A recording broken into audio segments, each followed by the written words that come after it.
اتنی خوبصورت چیز ہے کہ اللہ نے پوری ایک تو آیت کو بہت خوبصورت طریقے سے شروع کیا، پھر پوری دنیا کو مخاطب کیا کہ آ جاؤ ایمان والے، آ جاؤ مرد عورت بوڑھے جوان بھی آ جاؤ، غیر مسلم کلمہ پڑھ کے آ جاؤ، حج البیت۔ ابتدا اس طرح کی ہے اور انتہا میں پھر اللہ تعالیٰ نے استثناء کر دیا، ٹھیک ہے بھائی سارے نہیں کہہ رہا ہوں، من استطاع الیہ سبیلا، جو آ سکتا ہے ایمان والا، یہ شرط ہے، اور آنے کی طاقت ہے، صحت بھی ہے پیسہ بھی ہے، وہ ضرور آئے اور میرے گھر کا دیدار کرے، مجھ سے ملاقات کرے۔ آیت کا شروع اتنا خوبصورت ہے اور اتنی اللہ کی طرف سے اتنا مطالبہ کیا گیا ہے کہ یہ شک پڑ سکتا تھا کہ شاید اللہ نے ساڑی لوڑ پائے گی، یہ شک پڑ سکتا تھا کہ شاید اللہ کو ضرورت پائے گی، بھائی گھر وے لوگ ہے کوئی آوے۔ تو آگے اللہ نے کہا وَمَنْ كَفَرَ فَإِنَّ اللَّهَ لَغَنِيٌّ عَنِ الْعَالَمِينَ۔ یہاں کفر سے مراد کفر نہیں ہے، فَمَنْ كَفَرَ، جو نہ آئے یعنی پیسہ بھی ہے، صحت بھی ہے، سفر بھی آسان ہے، پھر بھی نہیں آتا ہے، تو تمہارے رب کو صرف تمہاری نہیں عالمین میں سے کسی کی بھی کوئی پرواہ نہیں ہے۔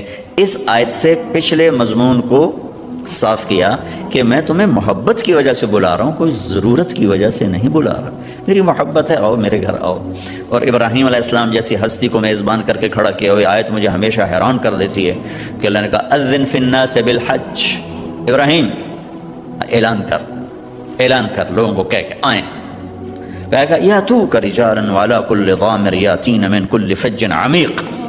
قیامت تک کے لیے اللہ تعالیٰ نے ابراہیم علیہ السلام کو حج کرنے والوں کا میزبان بنا دیا ہے کہ تو میزبان ہو، یا تو کا تیرے پاس آئیں گے، تم میری طرف سے میزبان، جیسے صدر کو ملنے جاؤ تو جاتے ہی ملاقات نہیں ہوتی، پہلے اس کے پرنسپل سیکرٹری سے ملاقات ہوتی ہے، پھر وہ آپ کو بٹھاتا ہے، پھر وہ ارینج کرتا ہے، پھر آپ کو لے کے جاتا ہے۔ تو اللہ تعالیٰ نے جد الانبیاء 4000 نبیوں کے باپ 4000 نبیوں کے باپ ابراہیم علیہ السلام سے کہا تو اعلان کر کہ لوگ میرے گھر آئیں، یا تو میرا پرنسپل سیکرٹری بن کے ان کا استقبال کرے گا، اور طاہر بیت للطائفین والعاکفین والرکع السجود، اور تو اور تیرا بیٹا اسماعیل دونوں مل کر میرے معزز مہمان آ رہے ہیں، میرے گھر کو صاف کرنا۔ عام لوگ تو روز ہی ملنے جلنے آتے رہتے ہیں تو ہم کوئی خاص خیال نہیں کرتے، جب کوئی خاص مہمان آنے والا ہوتا ہے تو سارے گھر کی صفائی ہو رہی ہوتی ہے، ہر چیز کی جھاڑ پھونک ہو رہی ہوتی ہے کہ بھائی آ رہے ہیں جناب آ رہے ہیں۔ جب کوئی خاص مہمان آنے والا ہوتا ہے تو ڈیکوریشن کی جاتی ہے، جیسے آپ لوگ آ رہے تھے تو نہیں آپ کے لیے ہوٹل والوں نے ڈیکوریشن کی ہے۔ تو میرا اللہ کہہ رہا ہے کہ ابراہیم اسماعیل میرے بڑے خاص مہمان آ رہے ہیں، جو اللہ کے گھر جا رہا ہے اللہ کا خاص مہمان، میرے بڑے خاص مہمان آ رہے ہیں۔ تم دونوں باپ بیٹا، اسماعیل محمد مصطفیٰ صلی اللہ علیہ وسلم کے دادا، اور ابراہیم ادھر بھی دادا اور ادھر 4000 نبیوں کے دادا، دو باپ بیٹے عظیم ترین نبیوں رسولوں کو اللہ نے کہا میرے مہمان آ رہے ہیں، گھر صاف کرو، گھر صاف کرو۔ وَلِلَّهِ عَلَى النَّاسِ حِجُّ الْبَيْتِ مَنِ اسْتَطَاعَ إِلَيْهِ سَبِيلًا۔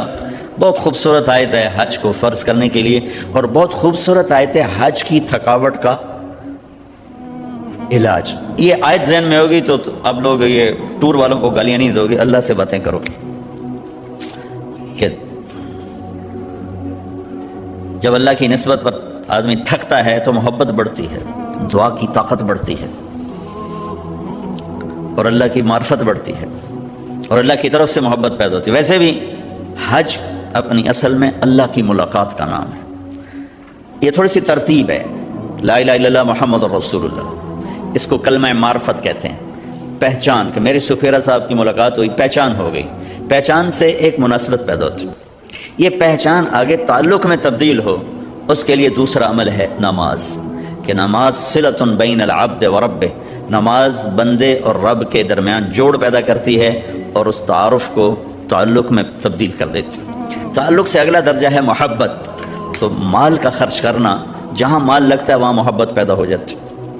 ایک صحابی نے عرض کی یا رسول اللہ موت سے ڈر لگتا ہے، کہا پیسے ہیں؟ کہا جی ہیں۔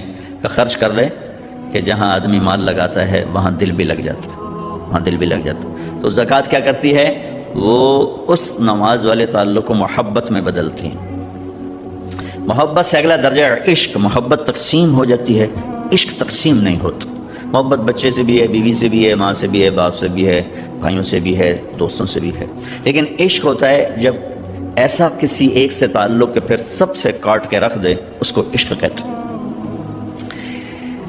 یہ جو آکاس بیل نہیں ہوتی، وہ پیلی سی بیل جو درختوں پہ چڑھ جاتی، اس کو عربی میں عشقہ کہتے ہیں۔ عشقہ، عشقہ عشق سے ہے۔ عشقہ کا کیا مطلب ہے کہ درخت اس پہ عاشق ہوتا ہے اور ہر شے اسی کو کھلاتا رہتا ہے، کھلاتے کھلاتے کھلاتے خود ہرا بھرا تھا لیکن سوکھ کے ایندھن بن جاتا ہے، پر اپنی عشق سے باز نہیں آتا، جان کی بازی ہار جاتا ہے، عشق سے باز نہیں آتا، اس لیے اس بیل کو عربی میں عشقہ کہتے ہیں۔ تو مقام عشق ہوتا ہے کہ جب آدمی ایک چیز میں فنا ہو جائے تو روزہ بھوک اور پیاس اس محبت کو عشق میں بدلتا ہے۔ پھر عشق وصال کے بغیر اس کی آگ ٹھنڈی نہیں ہوتی، دیدار اور وصال کے بغیر آتش عشق سرد نہیں ہوتی۔ تو پھر اس کے ساتھ حج کو جوڑا گیا کہ اب عاشق بن کے آؤ اور اپنے رب کے دیدار کو آؤ، لہٰذا عاشق بن کے آنا ہے تو پھر عاشقانہ لباس پہن کر آؤ اور پگڑی اتارو، ٹوپی اتارو، کرتا اتارو، بڑے قیمتی کپڑے اتارو، آپ صرف 2 چادریں پہن کے آؤ اور دیوانہ بن کے آؤ۔ عاشق ہوتے ہی دیوانے ہیں تو دیوانہ بن کے آؤ، جیسے دیوانے آتے ہیں ایسے تم بھی دیوانے بن کر آؤ، عقل مند بن کر نہ آؤ بلکہ مجنوں بن کر آؤ۔ ساری مسجدوں میں کہا آہستہ بات کرو، اللہ سے زور سے مت بولو، ادعوا ربکم تضرعا وخفیہ، آہستہ آہستہ اللہ سے باتیں کرو، لیکن جب اللہ کے گھر کے قریب پہنچو تو چیخو لبیک اللہم لبیک، چیخ پکار کے۔ الحج والفجر، میرے نبی نے فرمایا بہترین حج کیا ہے؟ زور سے لبیک کہنا اور خون بہانا، قربانی کرنا۔ تو سارا دیوانوں والا نقشہ قائم کروایا، سارا دیوانوں کا، خوشبو نہیں لگا سکتے، بیوی سے کوئی محبت کا بول نہیں بول سکتے، کنگھی نہیں کر سکتے، نہاتے ہوئے صابن نہیں لگا سکتے، ناخن نہیں کاٹ سکتے، سر کے بال نہیں کاٹ سکتے، سر میں جوئیں پڑ جائیں جوئیں نہیں مار سکتے۔ ہمیں تو اب مسئلہ نہیں ہے نا کہ ہم تو 4 گھنٹے میں پہنچ جاتے ہیں، وہ جو احرام باندھ کے چلتے تھے 2 ہفتے میں پہنچتے تھے تو ان کے سر میں ان کے لمبے لمبے بال رکھے جاتے تھے، اس زمانے میں جوئیں پڑ جاتی ہیں کہ جوؤں کو نہیں مار سکتے، کھٹمل چڑھ جائے نہیں مار سکتے، کس لیے کہ بس دیوانے بن کر آؤ اور چیختے چلاتے ہوئے لبیک اللہم لبیک۔ لبیک کا مطلب یہ ہے کہ یا اللہ ساری زندگی بغاوت کی، آج صلح کرنے آیا ہوں، یہ ہے لبیک کا مطلب، کہ پہلے اپنی مان کے چلتا تھا اب تیری ماننے آیا ہوں، ساری زندگی اپنے نفس کی غلامی کی، شیطان کی غلامی کی، لبیک اللہم لبیک، میں حاضر ہو گیا ہوں، اب تیری میری صلح ہے، میرے پچھلے معاف کر دو۔ اس لیے میرے نبی نے کہا کہ آدمی جب حج کرتا ہے تو پھر وہ یوں نکلتا ہے باہر جیسے ماں کے پیٹ سے آج نکلا۔ حج کی رعایت کرتے جو حج کر لیتا ہے تو سفر مبارک ہے، تھوڑی مشقت کا سفر ہے۔ اللہ کے اس فرمان کو، میری اس بات کو یاد رکھ، وَلِلَّهِ عَلَى النَّاسِ حِجُّ الْبَيْتِ مَنِ اسْتَطَاعَ إِلَيْهِ سَبِيلًا، اللہ کی ملاقات ہے، اللہ بلا رہے ہیں۔ اب اس کے ساتھ چند ایک باتیں ہیں وضاحت کرنے کی۔ ہمارے ماحول میں ایک بات چلتی ہے کہ ہر سال حج کرتے ہیں، پیسہ ضائع کرتے ہیں، یہ پیسہ غریبوں کو دے دیں، کسی کی شادی کرا دیں۔ اللہ کے نبی نے تو ایک ہی حج کیا تھا، اس حد تک تو یہ بات ٹھیک ہے، اللہ کے نبی نے ایک ہی حج کیا تھا، لیکن کیا ہر سال حج کرنا ناپسندیدہ چیز ہے؟ اللہ کے گھر جانا ناپسندیدہ چیز ہے؟ تو اللہ کے محبوب صلی اللہ تعالی علیہ وسلم نے اعلان نبوت سے پہلے ہر سال حج فرمایا، چونکہ مکے کا کوئی انسان ایسا نہیں تھا جو حج نہ کرتا ہو، اور خاص طور پر قریشی ہو، مکے میں ہو، یہ ناممکن تھا کہ وہ حج نہ کرے۔ ہاں کہیں سفر میں گیا ہوا تو الگ بات ہے۔ تو اعلان نبوت سے پہلے کوئی سال خالی نہیں جس میں آپ نے حج نہ کیا ہو، اور اعلان نبوت کے بعد کوئی سال خالی نہیں جس میں آپ نے حج نہ کیا ہو۔ اگر یہ حج وہ شریعت والا حج نہیں ہے، لیکن سنت ابراہیمی میں جو حج چلا آ رہا تھا اس میں بہت سی خرافات تھیں، ہمارے نبی وہ خرافات سے پاک تھے، آپ نے ہر سال حج فرمایا، ہر سال۔ خود ایک حج اس لیے کیا کہ 8 ہجری میں مکہ فتح ہوا، 8 میں جا کر حج فرض ہوا ہے، 8 ہجری میں مکہ فتح ہوا، آپ نے حج نہیں فرمایا کیونکہ حج کی تاریخ میں نہیں آ رہا تھا، دوسری تاریخوں میں آ رہا تھا۔ عرب جو تھے وہ 10 دن بڑھا دیتے تھے سال میں، جس کی وجہ سے پورا کیلنڈر چاند کا گڑبڑ ہو جاتا تھا۔ 33 سال کے بعد جا کر تاریخیں خود اپنے اصل ٹائم پر آتی تھیں۔ تو جب آپ نے 8 ہجری میں مکہ فتح فرمایا تو حج 9 کی بجائے 29 کو آ رہا تھا، آپ نے حج نہیں فرمایا۔ پھر 9 ہجری میں آپ اسلامی حکومت پوری طرح قائم ہو چکی ہے، تو آپ نے 300 آدمیوں کا قافلہ دے کر صدیق اکبر کو اپنا نائب بنا کر حج کے لیے بھیجا، خود حج نہیں فرمایا چونکہ حج 19 کو آ رہا تھا۔ اور میں قربان جاؤں اپنے نبی پر کہ کس طرح آپ نے تدریجاً اس چیز کو موڑا، عبادت تک پہ صبر فرمایا۔ عبادت میں بھی جلد بازی نہیں، جو فرض ہے، تدریج اور تربیت، اس کے بغیر جو بھی قدم اٹھایا جائے گا، چاہے دنیا کا چاہے دین کا، وہ ناکام ہو جائے گا۔ تدریج اور تربیت، ان دو کے بغیر کوئی بھی قدم دین کا اٹھائیں یا دنیا کا اٹھائیں، ناکام ہو جائے گا۔ طاقت ہاتھ میں آ چکی تھی، مکہ فتح ہو چکا ہے، عرب مسلمان ہو چکا ہے، اگر آپ نافذ کر دیتے کہ بس یہ حج غلط ہے، شریعت قائم ہو چکی ہے، حج اپنی اصل تاریخ میں ہوگا، نہیں کیا کہ شاید کہیں عرب بپھر نہ جائیں، شاید کا سوال تھا۔ 2 سال حج غلط تاریخوں میں ہوا، خاموش۔ تیسرے سال حج آٹومیٹیکلی 9 تاریخ کو آ رہا تھا، غلط تاریخیں صحیح ہوتے 10 ہجری میں حج اپنی اصل جگہ پر آ گیا، تو آپ نے حج کا اعلان فرمایا، اور اس کے بعد آپ نے خطبے میں اعلان کر دیا کہ اب جو 10 دن بڑھائے جاتے تھے وہ ختم ہے، انما النسیء زیادۃ فی الکفر۔ تو آپ کو موقع ہی ایک ملا حج کرنے کا۔ ابوبکر صدیق رضی اللہ تعالیٰ عنہ پہلا سال جنگوں میں گزرا، اگلا سال حج کے لیے قافلہ لے کر گئے۔ عمر رضی اللہ عنہ کا زمانہ امن کا زمانہ تھا، 10 سال خلیفہ رہے، 10 سال حج کیا، کوئی ناغہ نہیں کی۔ عثمان رضی اللہ تعالیٰ عنہ کہ پہلے 11 برس امن تھا، 11 سال آپ خود حج کا قافلہ لے کر گئے، 12ویں سال آپ شہید ہوئے، اس میں آپ کو روک دیا گیا، نہیں کیا۔ علی رضی اللہ تعالیٰ عنہ خلیفہ بننے سے پہلے بہت کثرت سے حج فرمائے، کتنے کیے کسی کتاب میں گزرا نہیں۔ خلافت آئی تو جنگوں کا زمانہ آ گیا، اور آپ کی زندگی انتہائی دکھ درد بھری داستان ہے، اپنوں سے بھی بے وفائیاں دیکھیں، غیروں سے بھی، تو وہ حج کرنے کا موقع نہیں ملا۔ حسن رضی اللہ تعالیٰ عنہ نے مدینہ سے مکہ 20 حج پیدل کیے، 20 حج پیدل کیے، کہ مجھے شرم آتی ہے، میں اللہ کی بارگاہ میں حاضر ہوں اور میں کبھی ایک دفعہ بھی اس کے گھر پیدل نہ گیا ہوں، کہ مجھے اس بات سے شرم آتی ہے، تو 20 حج پیدل کیے۔ تو کوئی اگر کسی کو اللہ توفیق دیتا ہے اور وہ جاتا ہے تو اس پہ یہ اعتراض نہیں کرنا چاہیے کہ یہ تو پیسہ ضائع ہو رہا ہے، یہ تو ایم ہی جا رہے ہیں۔ صدر پاکستان آپ کو ہر مہینے بلائے، جاؤ گے کہ نہیں جاؤ؟ نال فوٹو چھکا کے ہوئے کہ میرا ہاتھ لگ گیا صدر صاحب دے نال، اسے اپنے ڈرائنگ روم میں سجاؤ گے۔ اگر اللہ تعالیٰ کسی کو ہر سال بلاتا ہے تو اس کے لیے سعادت کی بات ہے، اعتراض کی چیز نہیں ہے کہ اس سے یہ کر دو، اس سے وہ کرو۔ حج پہ خرچ کتنا تھا؟ 2-4 لاکھ، 5 لاکھ، 6 لاکھ، اس سے کتنے کو منصوبے قائم ہو سکتے ہیں؟ اور پھر جو یہاں خرچ کر رہا ہے وہ اللہ کے فضل سے یقیناً اور جگہ بھی خرچ کرتا ہوگا، یہ نہیں کہ کسی اور جگہ خرچ نہیں کرتا، اس نے کوئی اشتہار تو نہیں دینا کہ دیکھو بھائی میں یہ خرچ کر رہا ہوں۔ تو یہ ہمارے ملک میں تھوڑا سا اس بارے میں بعض حلقوں میں ایک نادانی پائی جاتی ہے کہ حج جیسے عظیم عمل کو اللہ کے نبی نے کوئی نہیں کیا، یہ جانا ایسے پیسہ ضائع کرنا ہے، ایسا نہیں کہنا چاہیے۔ اللہ جتنی دفعہ لے عمرے تابعوا بین الحج والعمرہ، ایک حدیث بھی یاد آ گئی، آپ نے فرمایا حج اور عمرہ آگے پیچھے کرو، حج اور عمرہ آگے پیچھے کرو۔ کیا ہوگا جی؟ ینفیان الفقر والنفاق، یہ 2 چیزیں تم سے دور کر دیں گے، ایک تمہاری منافقت ختم کر دیں گے، ایک تمہارے فقر کو ختم کر دیں گے، تمہارے نفاق کو ختم کر دیں گے۔ اللہ کے نبی نے فرمایا کہ جس کو اللہ نے رزق دیا، کشادگی دی، اور 5 سال تک وہ اللہ کے گھر نہ گیا تو اس نے اللہ تعالیٰ سے بے وفائی کی۔ اسباب بھی ہیں، طاقت بھی ہے، جا بھی سکتا ہے، پھر نہیں جا رہا ہے تو اس نے اللہ تعالیٰ کے ساتھ بے وفائی کی ہے۔ تو یہ اللہ کی توفیق ہے، جس کو اللہ بلائے تو اسے ضرور جانا چاہیے، اور پھر اپنے غریبوں پر بھی خرچ کرے، ناداروں پر بھی خرچ کرے، سب پر خرچ کرے، لیکن اس کو اس کے ساتھ جوڑ بٹھانا یہ بہت نادانی کی بات ہے۔ اللہ کے گھر کی حاضری نبیوں کی تمنا، ہر نبی نے اللہ کے گھر کا دیدار کیا۔ آدم علیہ السلام نے سینکڑوں حج کیے، بیت اللہ ہندوستان سے چلتے تھے اور بیت اللہ تک پیدل جاتے تھے اور جا کر اپنے حج فرمایا، یہاں تک کہ وہیں ان کا انتقال ہوا، وہیں کہیں ان کی قبر ہے، حرم کی حدود کے اندر ہی کہیں قبر ہے، اماں کی بھی وہیں اور آدم علیہ السلام کی بھی وہیں قبر ہے بعض اقوال کے مطابق۔ تو جس کو اللہ لے جائے وہ اسے اپنی سعادت سمجھے، اسے اپنی خوش بختی سمجھے۔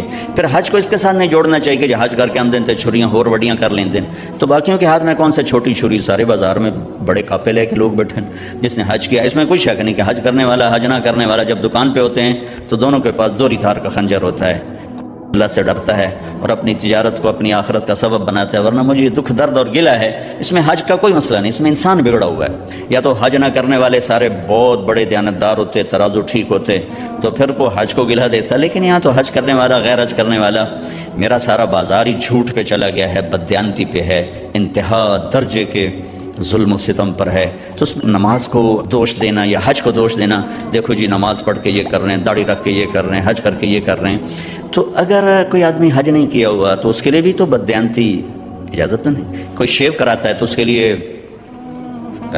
جھوٹ بولنا جائز تو نہیں ہوگا. ایک میرے دوست نے شیو کرا دی، میں نے کہا شیو کیوں کرائی؟ کہا جی سارا دن جھوٹ بولنا پڑتا تھا. تو میں نے کہا اب تو 2 گناہ ہو گئے، پہلے 1 کرتے تھے اب 2 ہو گئے. وہ لگے بندے 1 سے تو معافی ملی ہوئی تھی، اب 2 کٹھے کر لیے. اور جھوٹ بولنے کا تعلق داڑھی سے تھوڑا ہے، بھائی داڑھی ہے تو سچ بولو، داڑھی نہیں تو جھوٹ بولو. اس کا تعلق تو کلمے سے ہے. کلمہ پڑھنے کے بعد جھوٹ بولتے ہوئے شرم آنی چاہیے. ایک آدمی کہتا ہے جی داڑھی رکھ کے گناہ کریں تو بڑے شرم کی بات ہے. میں کہتا ہوں کلمہ پڑھ کے گناہ کرو تو شرم کی بات ہے.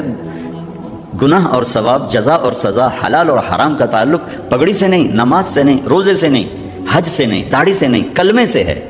کلمہ ایک ایگریمنٹ ہے کہ یا اللہ تیری مان کے چلوں گا، تیرے نبی کے طریقوں پر چلوں. پھر میں انسان ہوں، کوئی خطا وطا ہو جائے تو معافی مانگوں گا، استغفار کروں گا. تو کسی کی برائی کی وجہ سے اس کی نیکی کو نہیں اچھالنا چاہیے. لو جی انہاں حجاں دا کی فائدہ، انہاں نمازاں دا کی فائدہ. میرا اللہ کہتا ہے فَمَن يَعْمَلْ مِثْقَالَ ذَرَّةٍ خَيْرًا يَرَهُ وَمَن يَعْمَلْ مِثْقَالَ ذَرَّةٍ شَرًّا يَرَهُ. میرے بندو ایک رائی کے برابر اچھائی کرو گے میں اس کی جزا دے دوں گا، برائی کرو گے میں اس کی سزا دے دوں گا. اور سزا میں کہتا ہے پھر جس کو چاہے معاف کر دوں. لیکن تمہاری نیکی ان اللہ لا یضیع اجر المحسنین، تمہاری نیکی میں ضائع نہیں کروں گا. ہاں بعض گناہ ایسے ہیں جو نیکیاں اڑا کے لے جاتے ہیں، کوئی شک نہیں. ظلم ایک ایسا گناہ ہے جو نیکیاں اڑا کے لے جاتا ہے، اور بہت سے ایسے گناہ ہیں جو نیکیاں اڑا کے لے جاتے ہیں. حرام کا لقمہ ایک ایسا گناہ ہے جو نیکیاں اڑا کے لے جاتا ہے. لیکن اتنا پھر بھی ضرور ہوتا ہے کہ عمل نہ کرنے کی جو پکڑ تھی وہ نہیں ہو. ایک آدمی نے ساری زندگی سود کھایا لیکن نماز نہیں چھوڑی، تو اس کو نماز نہ پڑھنے کا عذاب کبھی نہیں ہوگا.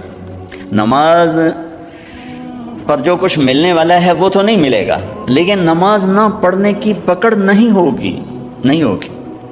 حج کیا حرام پیسے سے کیا، اللہ کے نبی نے کہا ہے اس کا اللہ آسمان سے کہتا لا لبیک ولا سعدیک، لیکن حج نہ کرنے کا عذاب نہیں ہوگا. حج نہ کرنے کا عذاب نہیں ہوگا.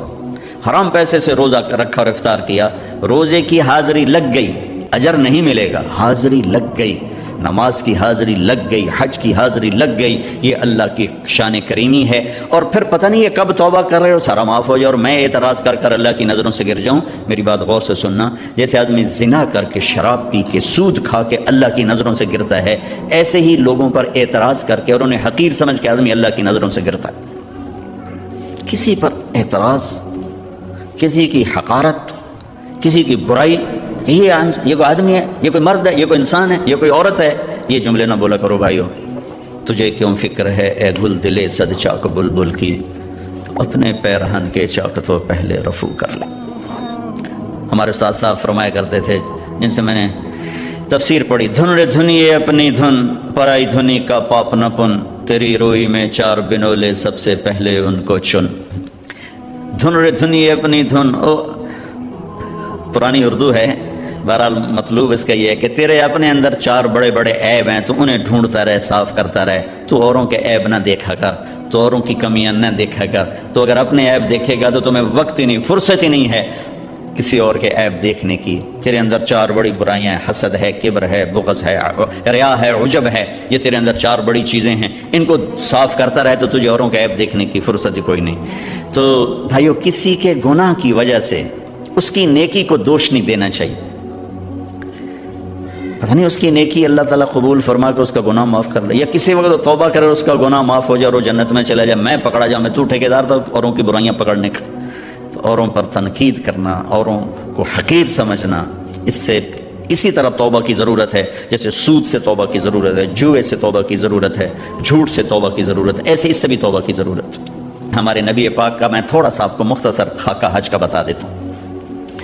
جناب رسول اللہ صلی اللہ تعالیٰ علیہ وسلم نے حج کا جب اعلان فرمایا، یہ 10 ہجری، تو اطراف سے قبائل جمع ہوئے، کوئی 12,000 کا مجمع اکٹھا ہو گیا مدینہ میں. 25 تاریخ کو بروز ہفتہ آپ نے نماز ظہر سے پہلے غسل فرما کے 2 چادریں احرام کی نیت کے بغیر 2 چادریں باندھ، کرتا بھی اتار دیا، تہمد بھی اتار دیا. سحارہ ایک بستی ہے جو آج کل مسقط میں آتی، وہاں سے ایک کپڑا آتا تھا، اس کی آپ نے 2 چادریں لی. پھر آپ نے ظہر کی نماز کے بعد اپنے پورے قافلے کو لیا ذوالحلیفہ جس کو آج کل ابیار علی کہتے ہیں، یہاں آپ نے آ کر قیام فرمایا، اور عصر، مغرب، عشاء اور فجر اور ظہر 5 نمازیں آپ نے یہاں ادا فرمائیں۔ اور یہ جبریل کے کہنے پر، اللہ کے کہنے پر آپ گزر رہے تھے کہ جبریل ہے کہ یا رسول اللہ، اللہ فرما رہے ہیں یہ پاک وادی ہے، یہاں آپ قیام فرمائیں۔ یہاں حضرت اسماء بنت امیس رضی اللہ تعالیٰ عنہ کہ ہاں بیٹا پیدا ہوا، ابو بکر صدیق کے بیٹے محمد بن ابی بکر یہ پیدا ہوئے۔ ایک رات کے قیام کے بعد صبح آپ نے فجر کی نماز کے بعد غسل فرمایا، خوشبو لگائی، اپنے بالوں کو تیل لگایا، پھر شہد لگایا۔ شہد گوند کا کام دیتا ہے، چونکہ اب ننگے سر جانا تھا تو بال بڑے تھے آپ کے، شانوں تک آئے ہوئے تھے، تو آپ نے ان کو شہد لگا کے نا وہ کر دیا، جوڑ دیا، آپس میں جوڑ دیا۔ اور عائشہ رضی اللہ تعالیٰ نے آپ کو خوشبو لگائی۔ جسم پہ خوشبو لگا سکتے ہیں احرام سے پہلے، احرام کے کپڑے کو نہیں، جسم پہ خوشبو لگا سکتے ہیں احرام کی نیت کرنے سے پہلے۔ بالوں میں، مانگ میں آپ نے خوشبو لگائی، پھر اس کے بعد آپ نے ظہر کی نماز ادا فرمائی، اور آپ اونٹنی پہ سوار ہوئے اور قبلہ رخ ہو کر آپ نے کہا لبیک حجۃ اللہم لبیک، آپ نے حج کا احرام باندھا۔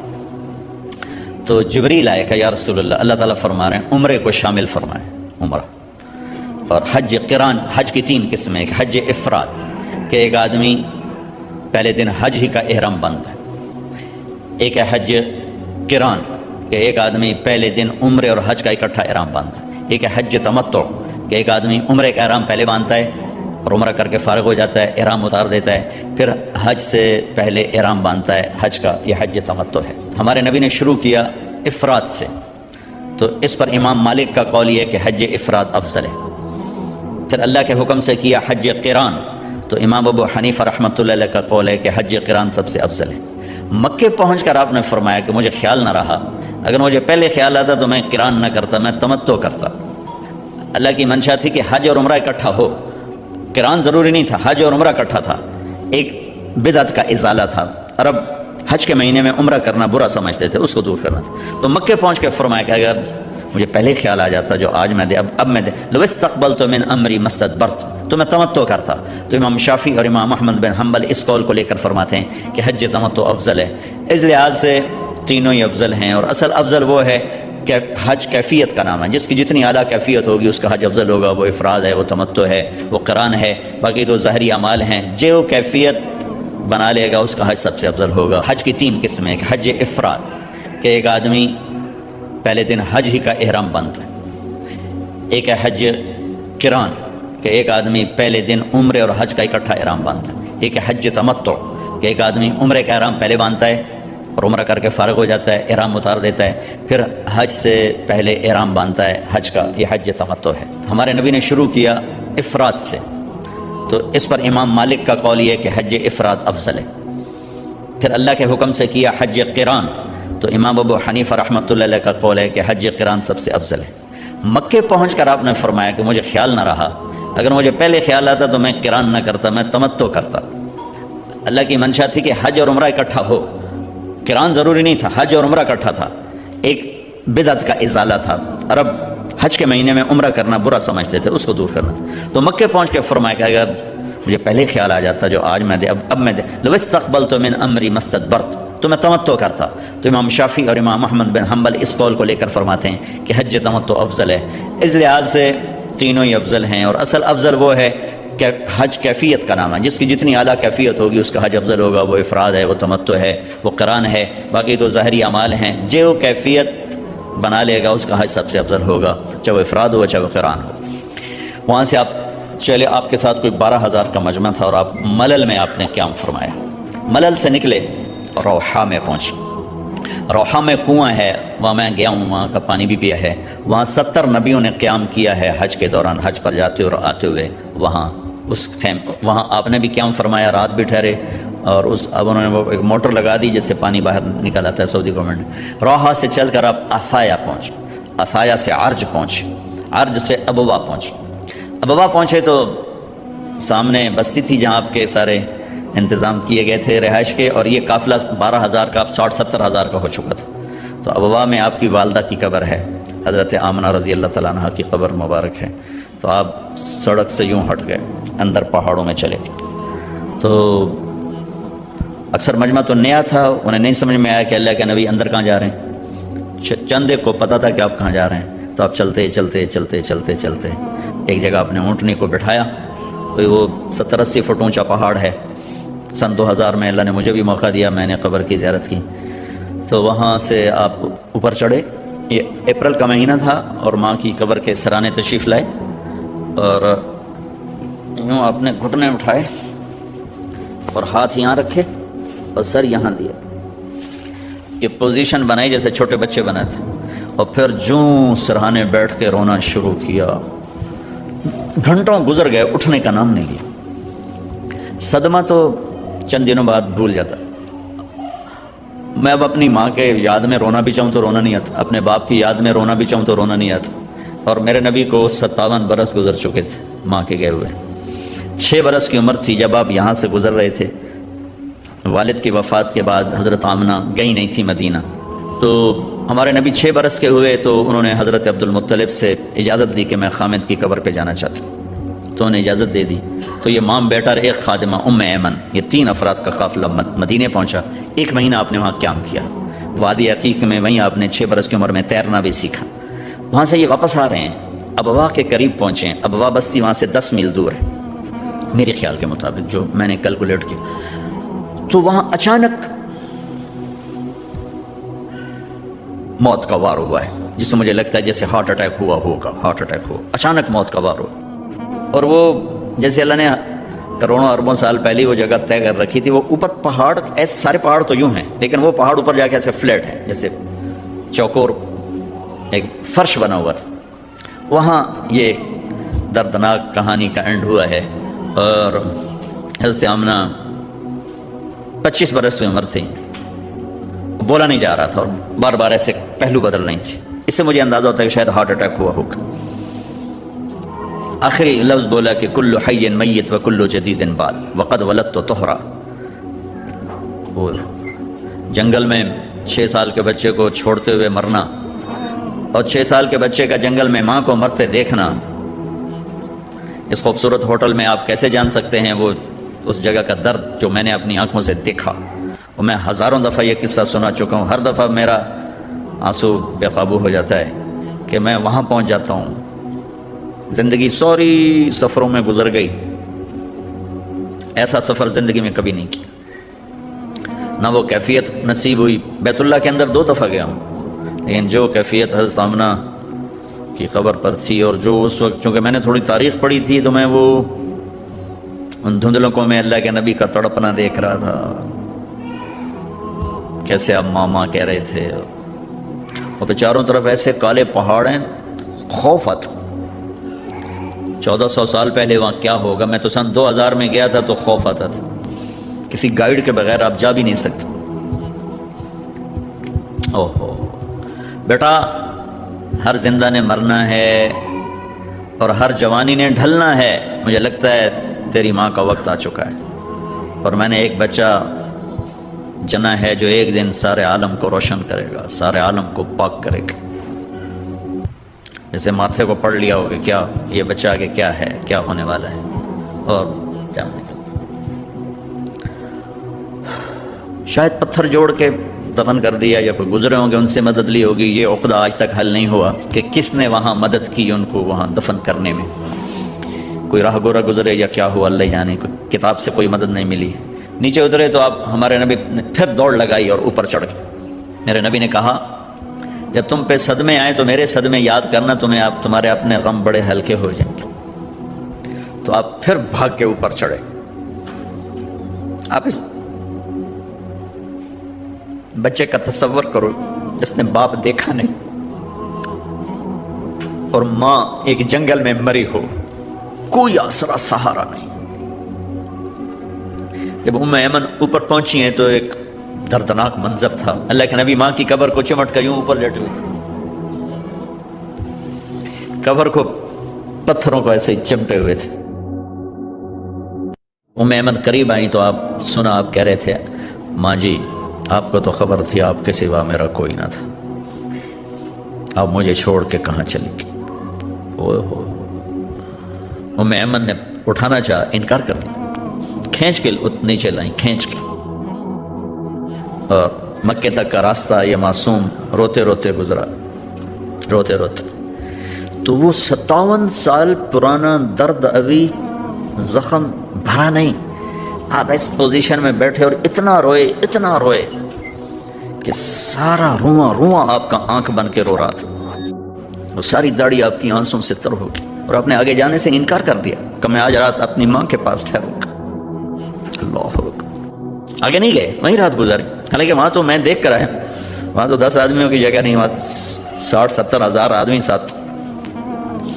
سونے کی تو جگہ ہی کوئی, لیٹنے کی جگہ ہی کوئی. آپ نے رات وہیں گزاری. ایک دفعہ اس تمنا کا آپ نے یہاں نہیں, ایک اور موقع کہ اگر میری ماں زندہ ہوتی تو تم لوگ دیکھتے میں اس کی کیسی خدمت کرتا. میں عشاء کی نماز کے مصلی پر ہوتا اور میں سورۃ فاتحہ شروع کر چکا تھا. فرض نماز اور مسجد میں باجماعت نماز, اور میں سورۃ فاتحہ پڑھ رہا ہوتا اور ادھر سے آواز آتی بیٹا محمد, تو میں نماز توڑ کے کہتا لبیک ماں جی, میں حاضر ہوں ماں جی. وہ رات آپ نے وہاں گزاری. کیا رات تھی. اب وہاں سے چلے تو آپ عصفان پہنچے. عصفان تھے تو آپ نے کہا ابو بکر یہ کون سی جگہ ہے؟ کہا جو عصفان. کہا میں دیکھ رہا ہوں ہود اور صالح علیہ السلام گزر رہے ہیں اس وادی سے لبیک کہتے ہوئے حج کو جا رہے ہیں.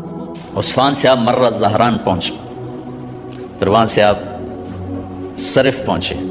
صرف میں حضرت عائشہ رضی اللہ عنہ خیمے میں رو رہی تھیں. آپ نے فرمایا کیا ہوا؟ اللہ کی نفس تھی, لگتا ہے تجھے عورتوں والا عذر پیش آ گیا. کیا جی ہاں. تو کوئی نہیں, رو نہیں, اب تو عمرہ نہیں کرو گی, بس حج کرو گی. پھر وہاں سے آپ تنعیم پہنچے. تنعیم میں آپ نے احرام کی چادروں کو تبدیل فرمایا. جو 2 چادریں مدینہ میں زیب تن فرمائی تھی, تنعیم اتار کر 2 نئی چادر اسی کپڑے کی.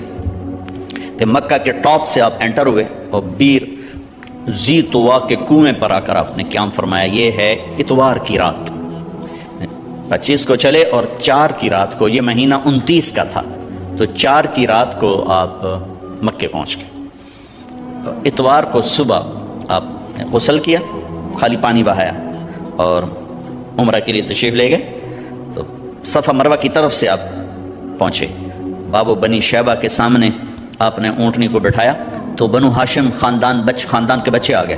ان سب کو ملے, کئیوں کو اونٹنی پہ بٹھا لیا, کئیوں کو پیار کیا, گلے لگایا. پھر ان سب سے ہو کر بابو بنی شیبہ, یہ بابو بنی عبد مناف تھا, آپ کے خاندان کا دروازہ تھا, اس سے آپ انٹر ہوئے. اور جب آپ فارغ ہوئے تو بابو بنی مخزوم سے آپ باہر نکلے. آپ نے جاتے ہی حجر اسود کا بوسہ لیا, پھر سجدہ کیا, پھر بوسہ لیا, پھر سجدہ کیا, پھر بوسہ لیا, پھر سجدہ کیا. پھر آپ رونے لگے, بہت روئے. اس کے بعد آپ طواف شروع فرمائے. تیسرے یا چوتھے چکر میں آپ نے پانی پی پیا اور حضرت عمر سے فرمایا کہ عمر حجر اسود کے بوسے پہ لڑائی نہ کرنا, جگہ ملے تو لے لینا, جھگڑا نہ کرنا. جیسے ہمارے نادانی میں لوگ وہاں عورتیں بھی ایسی حماقت کرتی ہیں کہ ایک سنت عمل کے لیے فرض چھوڑ دیتی کہ مرد عورت کا یوں آپس میں اختلاط, یہ اس سے بچنا فرض ہے, اور وہ ایک سنت کے لیے گھس رہی اور ادھر لڑائی جھگڑے فساد, قریب بھی نہیں جانا چاہیے.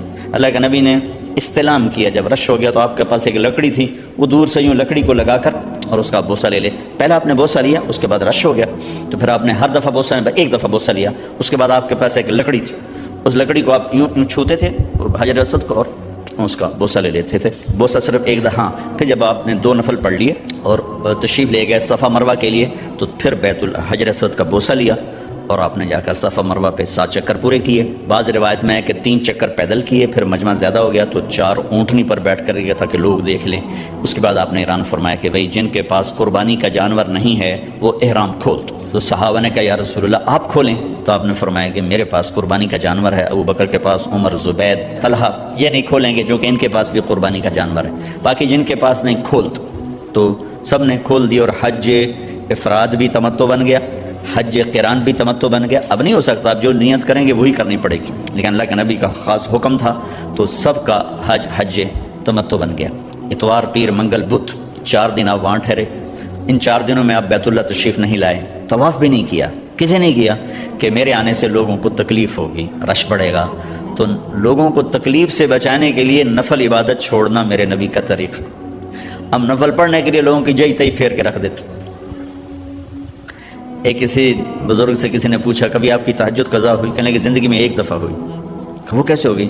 کہ میں ایک جگہ مہمان تھا تو تہجد میں اٹھا تو دروازے کے پاس ایک آدمی سویا ہوا تھا، تو دروازے تک جانے کے لیے اس کے اوپر سے گزرے بغیر راستہ کوئی نہیں تھا، تو مجھے خطرہ ہوا میں اس کے اوپر سے گزرا تو اس کی آنکھ کھل جائے گی، تو میں واپس آ کے لیٹ گیا۔ بس زندگی میں ایک دفعہ میری تہجد قضا ہوئی ہے۔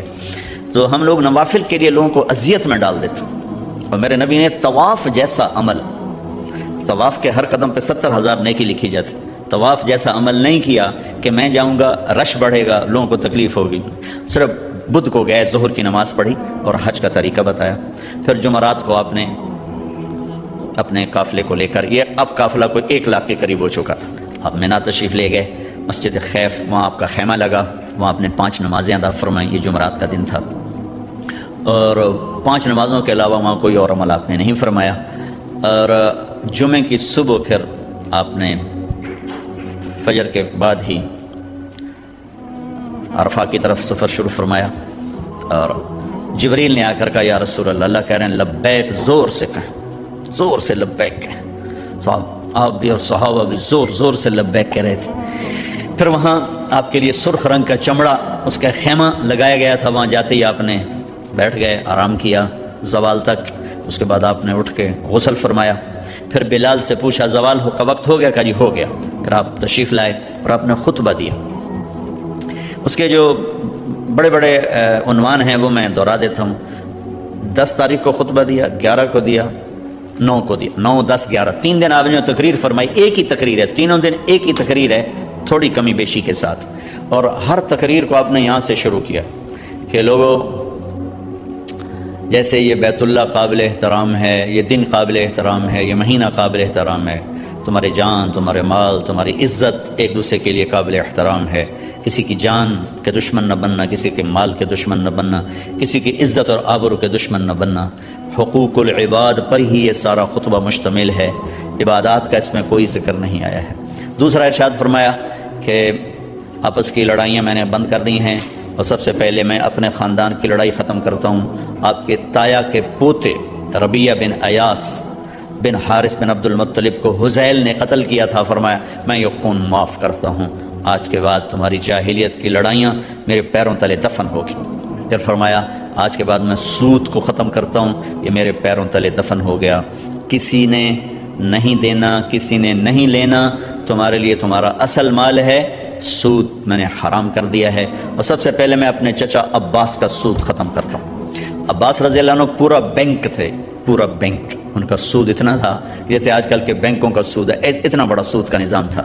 یہ میں نے ایک عرب سے سنا ہے، پڑھا نہیں، سنا ہے کہ حضرت عباس نے فرمایا کہ میرے بھتیجے نے میرا سود ختم کیا ہے، میں اصل بھی ختم کرتا ہوں۔ اس پر اللہ نے ان کے خاندان کو 524 سال حکومت عطا فرمائی۔ 132 ہجری سے لے کر 656 ہجری تک حضرت عباس کی اولاد نے حکومت کی۔ یہ اس قربانی کا صلہ تھا جو انہوں نے سود کے ساتھ اصل کو بھی معاف کر دیا کہ میں سود ختم کرتا ہوں۔ اس کے بعد آپ نے ارشاد فرمایا کہ میں عورتوں کے بارے میں تمہیں خاص طور پہ نصیحت کرتا ہوں، وصیت کرتا ہوں کہ اللہ نے ان کو کمزور بنایا ہے، ان پر زیادتی نہ کرنا، ان پر ظلم نہ کرنا، انہیں ذلیل و خوار نہ کرنا۔ ایک بول پر اپنی عزت تمہارے حوالے کر دیتی ہیں، ساری زندگی تمہارے در پہ گزار دیتی ہیں، تو ان کے ساتھ برا سلوک نہ کرنا، ان کے ساتھ بدتمیزی نہ کرنا، اس کو خاص طور پہ آپ نے ارشاد فرمایا۔ پھر ارشاد فرمایا کہ امانت میں کبھی خیانت نہ کرنا، امانت میں کبھی خیانت نہ کرنا۔ پھر ارشاد فرمایا جو کسی کی ضمانت اٹھائے گا پھر اسے وہ ادا کرنی پڑے گی۔ سکھیرا صاحب نے میری ضمانت اٹھائی، میں وہ کام نہیں کر سکا تو اب سکھیرا صاحب کے ذمے ہو گیا، ان کو کرنا پڑے گا۔ والزعیم غارم، اور کسی سے کوئی چیز مانگ کے لو تو اسے واپس کرنا ضروری ہے، اسے واپس کرنا ضروری ہے، امانت میں خیانت نہ کرنا۔ اور اگر دنیا کو سامنے رکھ کر چلو گے تو ہمیشہ تم منتشر رہو گے، آخرت کو سامنے رکھ کر چلو گے تو ہمیشہ خوشباش رہو گے، تمہاری زندگی مطمئن رہے گی، پرسکون رہے گی۔ اپنے نوکروں پر رحم کرنا، زیادتی نہ کرنا، ظلم نہ کرنا، انہیں وہ کھلانا جو کھاتے ہو، انہیں وہ پہنانا جو پہنتے ہو۔ اپنے نوکروں کو، اس وقت تو غلام تھے، آج میں نوکر کا لفظ آج استعمال کر رہا ہوں، ان کی مار پیٹ نہ کرنا، اگر تمہارا کام صحیح نہیں کرتے تو ان کو بیچ دینا۔ بیچنے کی جگہ میں یوں کہہ دیتا ہوں کہ اگر تمہارا کام صحیح نہیں کرتے تو فارغ کر دو، لیکن گالی دینا، مارنا پیٹنا۔ شہروں کا تو پتہ نہیں کہ دیہاتوں میں تو ہمارے ذمہ دارہ ماحول میں کھال اتار دیتے ہیں ذمہ دار، جانوروں کا سلوک کرتے ہیں نوکروں کے ساتھ، اور ماں بہن کی گالیاں، اس قدر گالیوں کے طوفان ہیں۔ تو میرے نبی نے کہا یہ ظلم نہ کرنا، ایک مزدوری پوری نہیں دیتے، ایک اوپر سے گالیاں دیتے ہیں۔ میں ایک دفعہ بیٹھتا ڈیرے میں تو ایک آ گیا، میں لوہار تھا، رونے لگا۔ میں کہا کی ہو جائی کہ باجی میاں صاحب غریباں دی نہ ماں ہوندی ہے نہ بہن ہوندی نہ دھی ہوندی ہے، صرف ذمہ داراں دی ہوندی ہے، ساڈی تے نہ ماں ہے نہ بہن ہے نہ دھی ہے، جڑی گل تے مرضی سانو بے عزت کر چھڈن، دھیاں بہناں تو ذمہ داراں دی ہوندیاں۔ اتنا اس نے درد سے کہا کہ میں اب بھی رو پڑوں، اتنے درد سے اس نے کہا۔ تو جب اللہ کسی کو پیسہ دیتا ہے تو عام طور پر مزاج میں فرونیت آ جاتی ہے۔ بہت تھوڑے ہوتے ہیں جو اللہ سے ڈرتے ہیں اور اس کا خیال کرتے ہیں کہ یہ اللہ کی امانت ہے، اللہ جب چاہے مجھ سے واپس لے لے۔ اکثریت ایسے ہوتے ہیں کہ وہ بدتمیز ہو جاتے ہیں، ڈانٹ ڈپٹ، گالی گلوچ، مار پیٹ، بہت برا سلوک کرتے ہیں۔ گھروں میں عورتیں بھی یہی کچھ کرتی ہیں اور باہر مرد بھی یہی کچھ کرتے ہیں۔ تو میرے نبی نے جاتے ہوئے خاص طور پہ فرمایا کہ دیکھو دیکھو، بس سلوک ہی نہ کرنا، اچھا سلوک کرنا، اچھا سلوک کرنا، جو کھاؤ انہیں کھلاؤ، جو پہنو انہیں پہناؤ۔ پھر آپ نے فرمایا آخری جملہ، دیکھو میرے بعد ایک دوسرے کی گردنیں نہ کاٹنا اور مجھے قیامت کے دن اللہ کی بارگاہ میں رسوا نہ کرنا، میرے بعد کافر نہ ہو جانا۔ کافر ہونے کی تعبیر کیا فرمائی کہ ایک دوسرے کے خون کے پیاسے نہ ہو جانا، مجھے اللہ کی بارگاہ میں رسوا نہ کرنا۔ یہ موٹے موٹے پوائنٹس ہیں، اور بھی چیزیں ہیں وہ میں حج میں بیان کیا کرتا ہوں۔ اس کے بعد آپ نے ظہر اثر کٹھی پڑھی اور اونٹنی کو لے گئے جبل رحمت، بیت اللہ کی طرف منہ کیا اور پھر دعا کے لیے ہاتھ اٹھائے۔ آپ بھی حج پہ تشریف لے جا رہے ہیں، اللہ تعالیٰ ہمیں بھی جانے کی توفیق دے، دعا مانگتے ہیں، لیکن مجھے نہیں یاد کہ کوئی دعا آدھے پونے گھنٹے سے لمبی مانگنے کی کوئی ہمت ہوئی ہو۔ میرے نبی نے جو ہاتھ اٹھائے ہیں تو یہ 6 گھنٹے کی دعا مانگی آپ نے، 5 سے 6 گھنٹے، اپریل کا مہینہ، دھوپ سر پر اور اونٹنی پر بیٹھے ہوئے، نہ پیچھے کوئی ٹیک ہے، نہ اوپر خیمہ ہے، نہ کوئی ڈرنکس آ رہے ہیں، نہ کوئی کھانے آ رہے ہیں۔ تو صحابہ آپس میں کہنے کہ روزہ ہے، آپ کھا ہی نہیں رہے، پی نہیں رہے۔ تو حضرت عباس کی بیگم ام فضل رضی اللہ تعالیٰ نے دودھ کا پیالہ بھیجا، وہ پیالہ آپ نے پانی، وہ دودھ کا تھا، وہ آپ نے پی لیا تو پتہ چلا کہ نہیں آپ کا روزہ نہیں ہے، ورنہ کچھ نہیں کھایا سارا دن۔ اسی وقوف میں ایک صحابی اونٹ سے گرے اور ان کا انتقال ہو گیا، تو آپ نے فرمایا کہ اس کو یہیں دفن کر دو، اس کے احرام میں، اور اس کا سر نہ ڈھانکو، سر ننگا ہی رکھو، یہ قیامت کا دن اٹھے گا تو لبیک کہتا ہوا اٹھے گا۔ وہ کون تھے مجھے کسی کتاب میں ان کا نام نہیں ملا، اور صحابہ میں کوئی تھے تو جو ان کا وہاں انتقال ہوا، اور وہ 1.25 لاکھ مقدس لوگوں نے ان کا جنازہ پڑھا، 1.25 لاکھ وہ لوگ جن سے اللہ نے کہا رضی اللہ عنہم ورضوا عنہ، میں ان سے راضی ہو گیا، ایسے لوگوں نے ان کا جنازہ پڑھا۔ پھر آپ مغرب سورج ڈوبنے کے بعد آپ نے حضرت اسامہ کو اپنے پیچھے بٹھایا اور وہاں سے نکلے، اور آپ راستے میں اپنے جگہ استنجا کیا، وضو کیا، پھر آپ مزدلفہ میں آئے۔ اب 9 کو شام کو نکلنا ہے مزدلفہ کے لیے، اور وہاں آپ نے پہلے مغرب کی نماز پڑھی، پھر سامان رکھوایا، پھر عشاء پڑھی، پھر آپ نے وہاں رات قیام فرمایا، اور اس رات آپ نے تہجد نہیں پڑھی، تہجد نہیں پڑھی۔ زندگی بھر آپ، نبیوں میں تو ویسے ہی جسمانی طاقت بھی ہوتی ہے اور روحانی طاقت کی تو خیر انتہائی کوئی نہیں، لیکن آپ نے تہجد نہیں پڑھی، جان بوجھ کے نہیں پڑھی کہ مزدلفہ میں لوگ تھک کے پہنچتے ہیں، تو آپ سوئے رہے تاکہ کوئی تھکا ہوا میرا امتی سوتا بھی رہے تو اس کو میری سنت کا اجر مل جائے۔ ہمت والے پڑھیں، مبارک رات ہے، لیکن کوئی تھکا ہوا میرے جیسا اٹھنے کی ہمت نہ ہو تو اس کے لیے بھی میرا نبی کیا خوبصورت طریقہ چھوڑ کر گئے ہیں کہ آپ نے تہجد جان بوجھ کے نہیں پڑھی۔ بلکہ میں بیٹھا تھا حرم میں تو شیخ عطیہ سالم بہت بڑے عالم تھے، اللہ ان کو بخشش فرمائے، مسجد نبوی میں ان کا بہت بڑا درس، سب سے بڑا درس ان کا ہوتا تھا، تو میں جب جاتا تھا تو ان کے درس میں ضرور بیٹھتا تھا مغرب سے عشاء۔ ایک دفعہ وہ اس بات پر گفتگو فرما رہے تھے کہ آپ نے اس رات تہجد کی نماز نہیں پڑھی، وطر پڑھے کہ نہیں پڑھے، وطر، چونکہ وطر آپ نے کبھی سفر میں بھی نہیں چھوڑے، وطر پڑھے کہ نہیں پڑھے، تو فرما رہے تھے دیکھو بھائی میں نے تو بہت کوشش کی، مجھے کسی کتاب میں نہیں ملا کہ آپ نے وطر پڑھے کہ نہیں پڑھے، اگر کسی کو مل جائے تو مجھے آ کر بتانا، میں اسے بہت بڑا انعام دوں گا، میں اسے بہت بڑا انعام دوں گا، کہ لگتا ہے کہ آپ نے وطر بھی نہیں پڑھے اس رات اور سو گئے، تاکہ جو بیچارے تھکے ہارے آتے ہیں، اب تو ویسی رش اور 8 گھنٹے بعد لوگ پہنچتے ہیں، اور پھر لائنیں لگی ہوتی ہیں، استنجا خانے ہوتے ہیں بیچارے، بس ایسا ہی معاملہ ہوتا ہے۔ ایک ہمارے دوست ذمہ دار، وہ گئے مزدلفہ پہنچے تو بیٹی اور بیگم ساتھ تھی، تو ان کو بٹھا کر گئے کہ میں وضو کر کے آتا ہوں، سامنے ٹوائلٹ سے، اور وہ کہتے ہیں میں نشانیاں لگا کے گیا ہے یوں نشانیاں لگا کے بھائی ایتھے بس کھلوتی ایتھے اے وہ وضو دیجیے. اب جب ان کو لگ گیا گھنٹے میں سارا نقشہ بدل گیا، وہاں سینکڑوں بسیں آ کے کھڑی ہو گئی. واپس آیا تو نشانیاں ساریاں غائب. وہ ساری رات طواف ہی کرتے رہ گئے، نہ بیوی ملی نہ بیٹی ملی. ان بیچاروں کو نفل پڑھنے کہاں سے یاد آئیں گے. تو میں قربان جاؤں، میرے نبی اپنی امت کو کیسی سہولتیں دے کر گئے. تہجد نہیں پڑھی، حالانکہ آپ کے لیے کیا مشکل تھی، سر رات پڑھتے رہتے، سو گئے. اذان پہ اٹھے، پھر نماز کے بعد آپ نے دعا مانگی جس کو وقوف مزدلفہ کہتے ہیں، اشراق سے پہلے. پھر اشراق کے بعد آپ وہاں سے نکلے اور سیدھے پہنچے بڑے شیطان کے پاس. اونٹنی سے اترے، حضرت اسامہ نے اونٹنی پکڑ لی، بس بلال نے اوپر ایسے چادر کر کے سایہ کر دیا تھا، 7 کنکر مارے. اس کے بعد پھر آپ نے 9 تاریخ والی تقریر 10 تاریخ کو دوبارہ اونٹنی پہ بیٹھ کے آپ نے وہ تقریر فرمائی. پھر اس کے بعد آپ اترے اور آپ نے 63 اونٹ ذبح فرمائے اپنی طرف. 63 سال عمر کے تھے، 63 اونٹ. 100 اونٹ ساتھ تھے تو 100 میں سے 63 الگ کیے، 63 میں سے 5 سامنے کھڑے کیے، ان میں سے ایک آگے لا کر اس کو ذبح کیا. تو ساری دنیا نے عجب نظارہ دیکھا. اونٹوں میں جنگ شروع ہو گئی.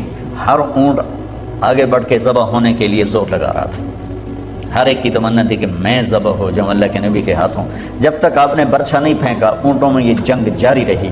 ہم آہوان صحرا سر خود نہاد برکف ب امید آں کے روزے بشکار خواہی آمد. نہ شود نصیب دشمن کہ شود ہلاک تیغت سر دوستاں سلامت کے تو خنجر آزمائی.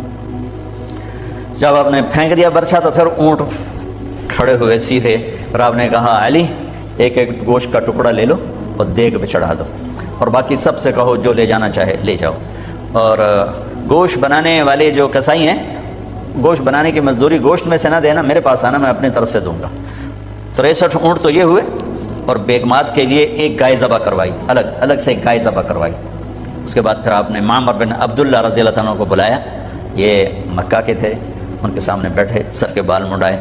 آدھے سر کے بال منڈا کر آپ نے صحابہ میں تقسیم کر دیے، اور آدھے لیفٹ سائڈ کے منڈا کر آپ نے ابو طلحہ کو انصاری کو دے دی. ابو طلحہ کے پاس وہ بال رہے. ان میں سے چند بال حضرت خالد بن ولید نے ان کی محنت کر کے لے لیے، ان کو اپنی ٹوپی میں سی لیا تھا. جب کہیں میدان جنگ میں اترتے تو پہلے وہ ٹوپی سر پہ رکھتے، اوپر وہ لوہے کا خود ہوتا اور پھر لڑائی کے لیے نکلتے تھے. اس کے بعد آپ نے ناخن کٹوائے اور مونچھیں کٹوائیں اور ان کو وہیں دفن کروا دیے جہاں آپ تشریف فرما تھے. اب پاؤں کے بل بیٹھے ہوئے تھے.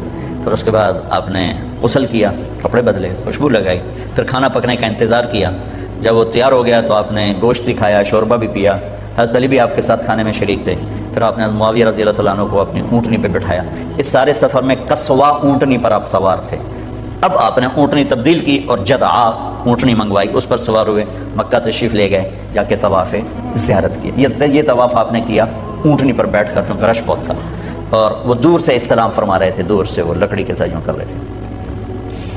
تو اس کے بعد پھر آپ نے 2 نفل پڑھے، اور یا ظہر کی نماز وہاں پڑھائی یا ظہر آ کے اپنے مینا میں پڑھائی. دونوں روایت موجود ہیں. 11 تاریخ کو یہ سورت اتری، اذا جاء نصر اللہ والفتح، یہ سورت اتری. اس میں اشارہ تھا کہ میرے نبی آپ کے جانے کا وقت اب آ چکا ہے. تو اس خطبے میں بہت جوش تھا. آپ تشریف لے گئے، آپ نے کنکر مارے، اور پہلے دن 10 تاریخ کو تو ایک ہی کو مارتے ہیں، پھر 11 کو تینوں کو، پہلا پھر دوسرا پھر تیسرا. اور مارنے کا مسنون طریقہ یہ ہے کہ بیت اللہ لیفٹ پہ ہو اور مینا رائٹ پر ہو.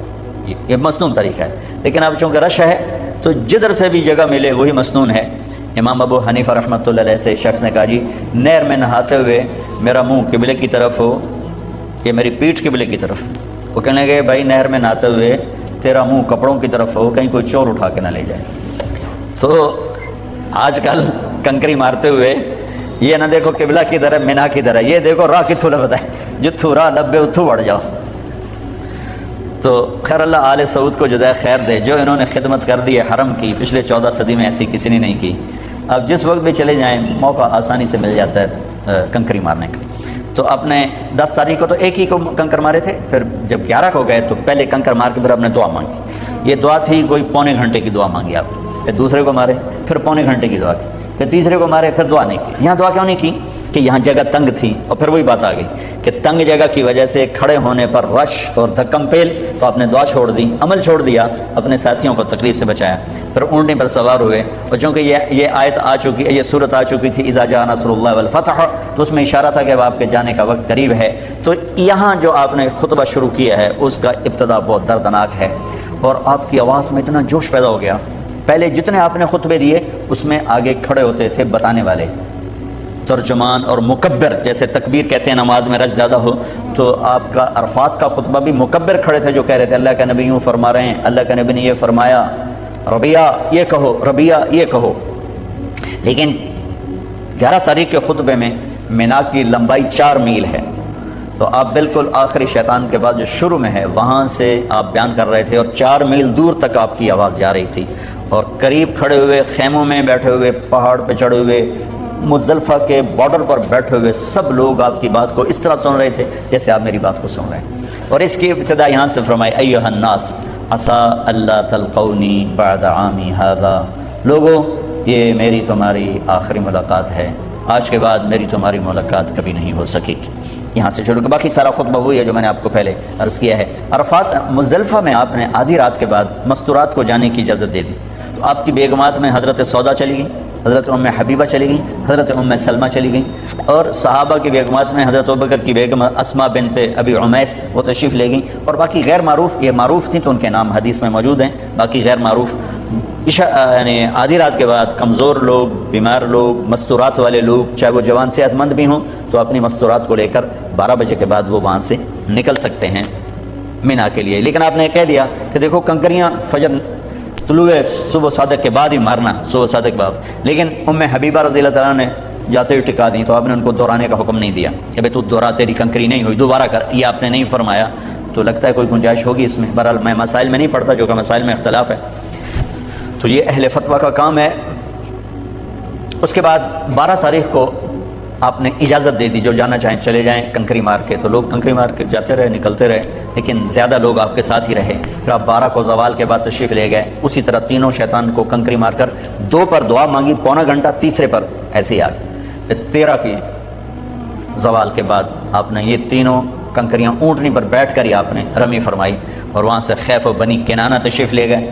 ظہر، عصر، مغرب، عشاء 4 نمازیں آپ نے وہاں پڑھی۔ وہاں حضرت عائشہ نے کہا کہ میرا عمرہ رہ گیا تھا، میں نے عمرہ کرنا ہے، تو آپ نے فرمایا تیرا حج ہو گیا؟ کہ نہیں، میری باقی ساری سوکنوں نے کیا ہے، میرا رہتا ہے، میں نے کرنا ہے۔ تو ایک مقابلہ تو ہوتا ہی ہے۔ تو آپ نے حضرت عبد الرحمن بن ابی بکر آپ کے بھائی کو بلا کر کہا کہ جاؤ اپنی بہن کو مسجد عائشہ، جس کو ہم کہتے ہیں تنعیم، ہمارے لیے کتنی سہولت اللہ نے کر دی کہ اب آرام سے وہاں جا کے احرام باندھو اور آ جاؤ عمرہ کرنے کے لیے۔ حضرت عائشہ کی برکت سے ہمیں یہ دولت مل گئی ہمیشہ کے لیے۔ تو ان کو بھیجا عمرہ کرا کے، جب آ جاؤ پھر مجھے بتانا۔ تہجد میں آپ اٹھے بیت اللہ، راستے میں حضرت عائشہ میری آ رہی تھی اپنے بھائی کے ساتھ، جاتے ہی آپ نے نفل نہیں پڑھے، طواف وداع کیا۔ طواف وداع کے بعد آپ ملتزم سے اس طرح چمٹ گئے، اس طرح دونوں ہاتھ لگا دیے، اس طرح سینہ ملتزم کے ساتھ، اور یہ گال اس طرح۔ وہ بہت دیر اس طرح کھڑے اللہ سے اپنے رب سے باتیں فرماتے رہے، وہ دعائیں مانگتے رہے، کیا بات ہوئی وہ اللہ جانے اور اللہ کا نبی جانے۔ اس کے بعد آپ نے فجر کی نماز کے لیے تشریف لائے، تو ام سلمہ رضی اللہ تعالیٰ نے عرض کی یا رسول اللہ میں تو بیمار ہو گئی ہوں، طواف وداع نہیں کر سکتی۔ تو آپ نے کہا کوئی نہیں، جب میں نماز پڑھاؤں گا نا تو اونٹنی پر بیٹھ کر ہمارے نمازیوں کے پیچھے سے طواف کر لینا۔ تو آپ نے وہ فجر کی نماز پڑھائی۔ تو حضرت ام سلمہ کہتی ہیں کہ میں نے سنا آپ فجر کی نماز اس رات اپنے والطور وکتاب مستور فی رق منشور والبیت المعمور والسقف المرفوع والبحر المسجور ان عذاب ربک لواقع ما له من دافع یوم تمور السماء مورا وتسیر الجبال سیرا۔ یہ آیت آپ نے پہلی رکعت میں آپ نے سورۃ طور پڑھی، دوسری کا وہ انہوں نے نہیں بتایا، لیکن پہلی رکعت کا بتایا کہ سورۃ والطور کی تلاوت فرمائی۔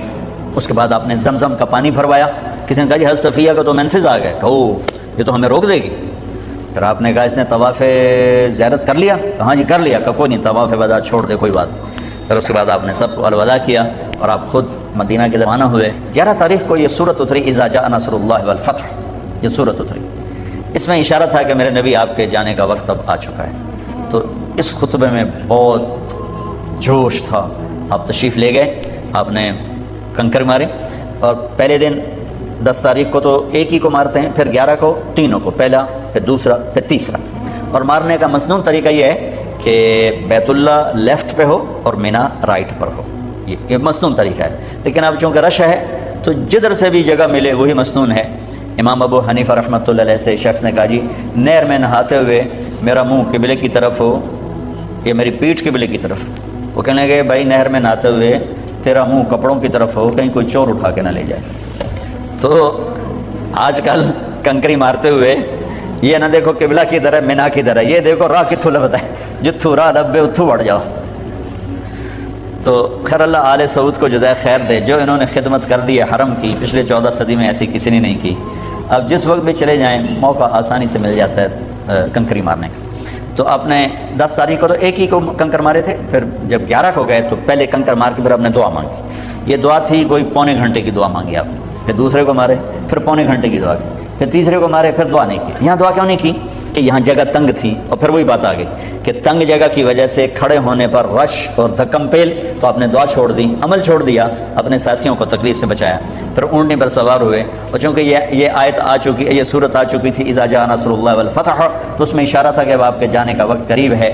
تو یہاں جو آپ نے خطبہ شروع کیا ہے اس کا ابتدا بہت دردناک ہے، اور آپ کی آواز میں اتنا جوش پیدا ہو گیا۔ پہلے جتنے آپ نے خطبے دیے اس میں آگے کھڑے ہوتے تھے بتانے والے، ترجمان اور مکبر، جیسے تکبیر کہتے ہیں نماز میں رش زیادہ ہو، تو آپ کا عرفات کا خطبہ بھی مکبر کھڑے تھے جو کہہ رہے تھے اللہ کا نبی یوں فرما رہے ہیں، اللہ کا نبی نے یہ فرمایا، ربیہ یہ کہو، ربیہ یہ کہو۔ لیکن 11 تاریخ کے خطبے میں مینا کی لمبائی 4 میل ہے، تو آپ بالکل آخری شیطان کے بعد جو شروع میں ہے وہاں سے آپ بیان کر رہے تھے، اور 4 میل دور تک آپ کی آواز جا رہی تھی، اور قریب کھڑے ہوئے، خیموں میں بیٹھے ہوئے، پہاڑ پہ چڑھے ہوئے، مزدلفہ کے بارڈر پر بیٹھے ہوئے سب لوگ آپ کی بات کو اس طرح سن رہے تھے جیسے آپ میری بات کو سن رہے ہیں۔ اور اس کی ابتدا یہاں سے فرمائی ایھا الناس عسیٰ اللہ تلقونی بعد عامی ھذا، لوگوں یہ میری تمہاری آخری ملاقات ہے، آج کے بعد میری تمہاری ملاقات کبھی نہیں ہو سکے گی۔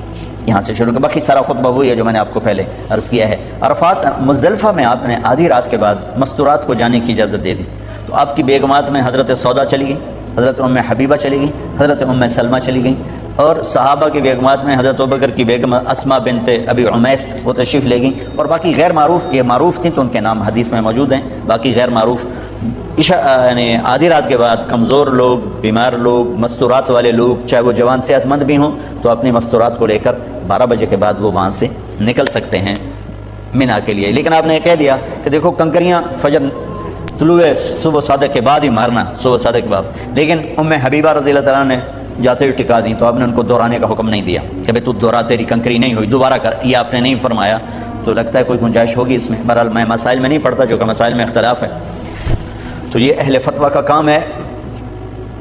اس کے بعد 12 تاریخ کو آپ نے اجازت دے دی، جو جانا چاہیں چلے جائیں کنکری مار کے، تو لوگ کنکری مار کے جاتے رہے، نکلتے رہے، لیکن زیادہ لوگ آپ کے ساتھ ہی رہے۔ پھر آپ 12 کو زوال کے بعد تشریف لے گئے، اسی طرح تینوں شیطان کو کنکری مار کر 2 پر دعا مانگی، پونا گھنٹہ، تیسرے پر ایسے ہی آ گئے۔ پھر 13 کی زوال کے بعد آپ نے یہ تینوں کنکریاں اونٹنی پر بیٹھ کر ہی آپ نے رمی فرمائی، اور وہاں سے خیف و بنی کنانہ تشریف لے گئے۔ ظہر، عصر، مغرب، عشاء 4 نمازیں آپ نے وہاں پڑھی۔ وہاں حضرت عائشہ نے کہا کہ میرا عمرہ رہ گیا تھا، میں نے عمرہ کرنا ہے، تو آپ نے فرمایا تیرا حج ہو گیا؟ کہ نہیں، میری باقی ساری سوکنوں نے کیا ہے، میرا رہتا ہے، میں نے کرنا ہے۔ تو ایک مقابلہ تو ہوتا ہی ہے۔ تو آپ نے حضرت عبد الرحمن بن ابی بکر آپ کے بھائی کو بلا کر کہا کہ جاؤ اپنی بہن کو مسجد عائشہ، جس کو اب ہم کہتے ہیں تنعیم، ہمارے لیے کتنی سہولت اللہ نے کر دی کہ اب آرام سے وہاں جا کے احرام باندھو اور آ جاؤ عمرہ کرنے کے لیے۔ حضرت عائشہ کی برکت سے ہمیں یہ دولت مل گئی ہمیشہ کے لیے۔ تو ان کو بھیجا عمرہ کرا کے، جب آ جاؤ پھر مجھے بتانا۔ تہجد میں آپ اٹھے بیت اللہ، راستے میں حضرت عائشہ میری آ رہی تھی اپنے بھائی کے ساتھ، جاتے ہی آپ نے نفل نہیں پڑھے، طواف وداع کیا۔ طواف وداع کے بعد آپ ملتزم سے اس طرح چمٹ گئے، اس طرح دونوں ہاتھ لگا دیے، اس طرح سینہ ملتزم کے ساتھ، اور یہ گال اس طرح، وہ بہت دیر اس طرح کھڑے اللہ سے اپنے رب سے باتیں فرماتے رہے، خود دعائیں مانگتے رہے۔ کیا بات ہوئی وہ اللہ جانے اور اللہ کا نبی جانے۔ اس کے بعد آپ نے فجر کی نماز کے لیے تشریف لائے، تو ام سلمہ رضی اللہ تعالیٰ نے عرض کی یا رسول اللہ میں تو بیمار ہو گئی ہوں، طواف وداع نہیں کر سکتی۔ تو آپ نے کہا کوئی نہیں، جب میں نماز پڑھاؤں گا نا تو اونٹنی پر بیٹھ کر ہمارے نمازیوں کے پیچھے سے طواف کر لینا۔ تو آپ نے وہ فجر کی نماز پڑھائی۔ تو حضرت ام سلمہ کہتی ہیں کہ میں نے سنا آپ فجر کی نماز اس رات اپنے وطور و کتاب مستور فی رق منشور، والبيت المعمور والسقف المرفوع والبحر المسجور إن عذاب ربك لواقع ما له من دافع يوم تمور السماء مورا وتسير الجبال سيرا. یہ آیت آپ نے پہلی رکعت میں آپ نے سورۃ طور پڑھی، دوسری کا وہ انہوں نے نہیں بتایا، لیکن پہلی رکعت کے بتایا کہ سورۃ طور کی تلاوت فرمائی. اس کے بعد آپ نے زمزم کا پانی بھروایا. کسی نے کہا جی حضرت صفیہ کا تو مینسز آ گیا، کہو یہ تو ہمیں روک دے گی. پھر آپ نے کہا اس نے طواف زیارت کر لیا؟ کہاں جی کر لیا. کہا کوئی نہیں، طواف وداع چھوڑ دے، کوئی بات. پھر اس کے بعد آپ نے سب کو الوداع کیا اور آپ خود مدینہ کے طرف روانہ ہوئے، اور تقریباً آس پاس 22 ذوالحج کو آپ ذوالحلیفہ پہنچے. آپ نے فرمایا آج رات ہم ادھر ہی قیام کریں گے، گھر نہیں جائیں گے. ایک بات یاد آ گئی، جس سال آپ نے حج کا اعلان فرمایا اس سال چیچک پھیل گیا، اسمال پاکس ایک بیماری تھی، وہ پھیل گئی. بہت سے لوگ حج سے رہ گئے. یہ 1.25 لاکھ ٹوٹل صحابہ نہیں، صحابہ اس سے بھی زیادہ ہیں. بہت سے لوگ آ نہیں سکے چیچک کی وجہ سے. وہ چیچک قیامت تک کے لیے ایک رحمت بن گیا. صحابہ کو ہوا کہ حج سے رہ گئے، حج سے رہ گئے، حج سے رہ گئے.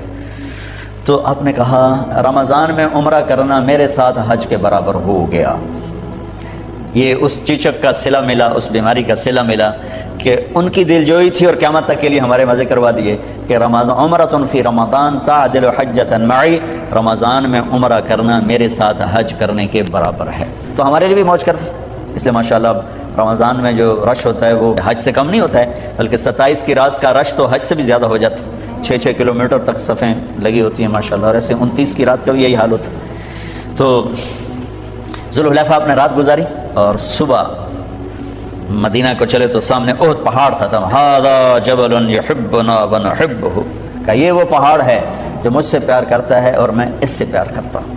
آپ نے کہا جبل احد جنت میں جائے گا، جنت کے دروازے پر ہوگا. اور مدینہ میں انٹر ہونے سے پہلے یہود کی سائڈ کی طرف ایک پہاڑ تھا جبل عیر، کا یہ جہنم کا پہاڑ ہے، احد جنت کا پہاڑ ہے. یہ آپ کے حج کا مختصر سا خلاصہ ہے. مسائل چھوٹی چھوٹی کتابیں ملتی ہیں، وہ آپ ساتھ رکھیں، وہ ساتھ رکھیں. اور کوئی مسئلہ بنے تو علماء ساتھ ہو تو ان سے پوچھ لیا کریں. البتہ یعنی ہر غلطی کی موجود ہے، تلافی موجود ہے. 1 بکرا دے دو، 2 دے دو.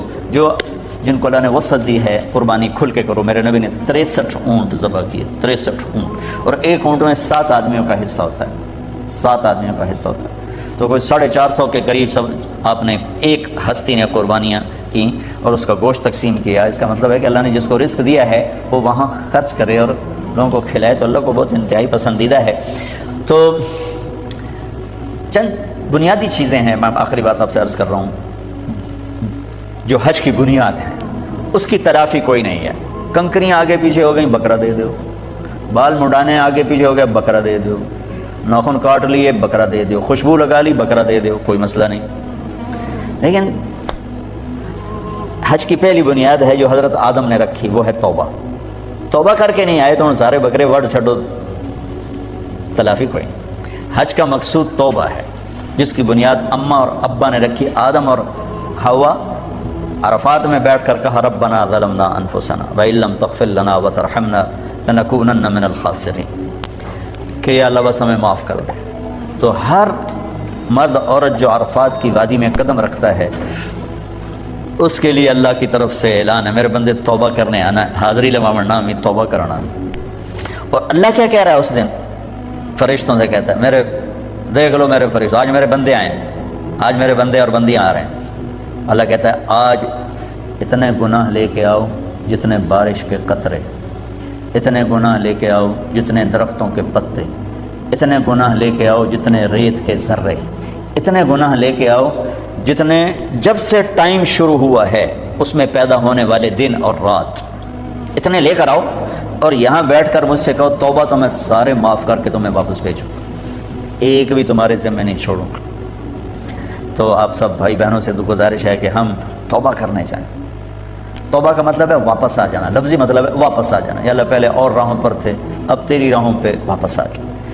اور پھر اگر کبھی ٹوٹ بھی جائے انسان جو ہے تو ڈرنے گھبرانے کی بات نہیں ہے، دوبارہ کر لیں. چونکہ معاملہ اللہ کی ذات سے ہے، کوئی پاکستان سے کے بادشاہ سے تو نہیں، یا ہندوستان کے یا ایران کے، امریکہ کے، عرب سے عجب کے بادشاہ. نہیں، مطلب ہے کہ انسانوں سے معاملہ نہیں، اللہ سے معاملہ. اور اللہ کو نہ میرے گناہوں کا اثر پڑتا نہ میری نیکی کا اثر پڑتا. میں معاف کرنے میں دیر کیوں کرتا ہوں کہ میرے اوپر سکھیرا صاحب نے جو زیادتی کی اس کا میرے اوپر اثر ہے. جب تک وہ اثر باقی میرا معاف کرنے کو دل نہیں کرتا. اور میرا اللہ کیا کہتا ہے؟ لن تبلغوا نفعی فتنفعونی ولن تبلغوا ضری فتضرونی. پھر بندو تم مجھے نفع دینا چاہو تو تم اس قابل نہیں ہو، نقصان پہنچانا چاہو تو اس قابل نہیں ہو، تم سارے نیک ہو جاؤ تو مجھے فرق نہیں پڑتا، تم سارے بدماش ہو جاؤ مجھے کوئی فرق نہیں پڑتا. لہذا سب سے سوکھا کام ہے اللہ کو بنانا، سب سے آسان کام ہے اللہ کو بنانا. کائنات میں سب سے آسان ترین اللہ کو منانا ہے. سارے رشتے منانے اوکھے ہیں، اللہ کو منانا 1 سیکنڈ کی بات ہے. دل میں نیت پکی ہو اور زبان یا اللہ آئندہ نہیں کروں گا، معاف کر میرے رب کی قسم اتنے گناہ ہوں کہ زمین سے لے کر آسمان کی چھت تک پہنچے ہوئے تو اللہ کہتا ہے جاؤ معاف کر دے، جاؤ معاف کر. وہ پوچھتا بھی نہیں، مڑتا نہیں کرے گا. ہم تو پکا کرتے ہیں ہاں بھائی آئندہ تو نہیں کرو گے. وہ پوچھتا بھی نہیں، ہاں بھائی اگر ہن کی صلاح ہے، اگاں کی صلاح ہے، کرنا ہے کہ نہیں کرنا ہے، یہ نہیں کرنا ہے، اچھا جہاں کام معاف کیتا. یا اللہ معافی مل سکتی کا یہ کیوں کہتے ہو مل سکتی؟ جاؤ میں نے کر دیا، کر دیا. اور دروازے پہ جا کے ٹوٹ گئی توبہ، یہاں سے وہاں 15 فٹ کے فاصلے پر، تو اب کیا ہوگا؟ کہ پھر کر لینا میں پھر معاف کر دوں. گھر جاتے جاتے پھر ٹوٹ گئی، پھر کیا کروں گا؟ پھر کرنا میں پھر معاف کر دوں. اگر میں روز توڑوں تو پھر کیا کروں گا؟ پھر کرنا میں پھر معاف کر دوں گا. میرے نبی نے کہا دن میں 70 دفعہ توبہ ٹوٹے اور تم 70 دفعہ کرو تو اللہ 70 دفعہ تمہیں معاف کرے گا، اور 1 دفعہ بھی برا نہیں بنائے گا. کرو صحیح. یہ شیطان چکر دے گا کہ ایسی توبہ دا کی فائدہ، اتنے کرو اتنے توڑ دیو. بڑا فائدہ ہے. کیا پتہ درمیانی وقفے میں ہی اللہ بلا لے اور پاک صاف پہنچ جاؤ. میں گیا نواب شاہ، چلا تھا میرا تو وہاں ایک گھر میں ہم نے وہاں کے وڈیرے اکٹھے کیے. انہوں نے بتایا یہ ایک وڈیرا آیا ہوا ہے بڑا ظالم اور بہت جابر اور پتہ نہیں کیا کیا. تو بڑی بڑی مونچھیں، بیان میں وہ بیٹھا رو رہا تھا. میں نے توبہ کروائی، میں بیان میں کرواتا ہوں. اس نے زور سے کہا یا اللہ میری توبہ، یا اللہ میری توبہ، یا اللہ میری توبہ. ڈیرے میں جا کر کہا سائیں اساں توبہ کر لی ہے، اور شام کو مر گیا. ساری زندگی گزری کس کام میں، اور موت آئی توبہ کر کے سب معاف. توبہ بڑا زبردست اللہ نے دروازہ رکھا ہے. نہ عدد کی قید ہے نہ عمر کی قید ہے. ہاں بھائی 60 سال عمر ہو گئی اب توبہ قبول نہیں. ہاں بھائی 1000 دفعہ ٹوٹ گئی اب قبول نہیں. کہتا 1 کروڑ دفعہ توڑ پر کر صحیح معاف. 100 سال کی عمر میں کر صحیح معاف. نہ نظر آئے نہ دکھائی دے، نہ ٹورا جائے نہ اٹھا جائے، لوگ کہیں ہن تیری توبہ دا کی فائدہ، نہ ہو گیا ٹوریا جاندہ نے ہن پہ کرے نہ توبہ. میرا لگا آج آئے ان کی نہ سنائی تو سب دیوانے مجھے جانتے نہیں. آج آنا تیرے اس حال میں بھی معاف کروں گا. نہ کہیں جہاں میں اما ملی، جو اما ملی تو کہاں ملی، میرے جرم خانہ خراب کو تیرے عفو بندہ نواز. بھائیو بہنوں توبہ ضرور کر. اللہ بڑا کریم، بڑا کریم. اس کے معاف کرنے کی کوئی حد نہیں ہے، کوئی حد نہیں ہے. ہمارے گناہوں کی کوئی حیثیت نہیں ہے. ہاں باغی نہ بنے. گناہ گار اور چیز ہے، مجرم اور ہے، باغی اور ہے. باغی ہے کی وجہ شراب پیتا کی ہے، زنا کیتا تھا کی ہو، سارے کر دے پر میں کیتا تھا کی ہوا، یہ باغی ہے. باغی کا قانون اور ہے اور ملزم کا قانون اور. جی غلطی ہو گئی کر بیٹھے ہیں جی ہو گئی، یہ اور ہے. میں کیتا کی ہو گیا، یہ اور ہے. اللہ کا یہ قانون بھی نہیں کہ شمر اور حسین کو ایک کرسی پہ بٹھا دے.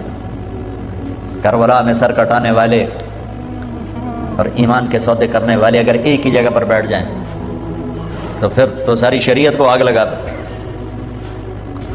تو ایک میرے رب کا نظام بھی تو ہے.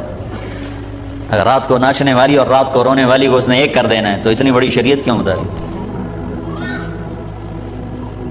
حسین اور ابن زیاد کو ایک ہی تخت پہ بٹھانا ہے تو اتنا بڑی کربلائیں کیوں قائم کی؟ تو یہ تصور بڑا غلط ہے. اللہ بڑا غفور و رحیم ہے، آپ پہ معاف کرے گا. ایویں مولوی ڈرائی جان دینا، اللہ بڑا غفور و رحیم ہے، آپ پہ معاف کرے گا. آپ پہ تمہاری دکانیں تو کھولتا نہیں، تمہاری فیکٹریاں تو آپ پہ چلتی نہیں، وہاں تو سر پہ بیٹھے ہوئے. تو جنت بھی ایک میرے رب کا نظام ہے، اس کی رضا بھی میرے رب کا ایک نظام ہے. ایک اس کی رحمت ہے جس کو چاہے معاف کرے، ایک اس کا قانون ہے جس نے کھرے کھوٹے کو الگ کرنا ہے. تو ایک عرفات کا سب سے دیکھو میرے نبی نے کوئی نفل نہیں پڑھے، کوئی تلاوت نہیں کی، بس دعائیں مانگتے رہے، 2 نمازیں اکٹھی پڑھ کے 2 رکعت. تو عرفات کے سب سے بڑے عمل کوئی مسنون چیز نہیں. اتنے باری اے پڑھو، اتنے باری اے پڑھو، اتنے 100 باری اے پڑھو.